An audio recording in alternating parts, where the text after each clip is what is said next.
How to create an account on Uber Eats. If you want to use the Uber Eats application and wondering on how to create account on it, don't worry. In this video, I will show you how to do it, so let's get started. First of all, open the Uber Eats application just like this. Then you will find something like this. Now to create an account, you can simply use your mobile number, or you can simply continue with Apple or Google. Now simply select one of these.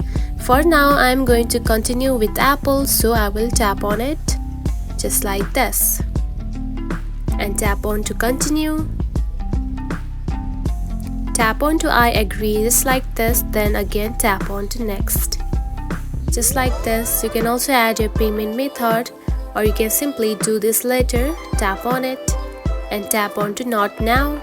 And now you can see you have simply created an account on the Uber Eats. And that's it. This is how you can create an account on the Uber Eats. It is a very easy process, right?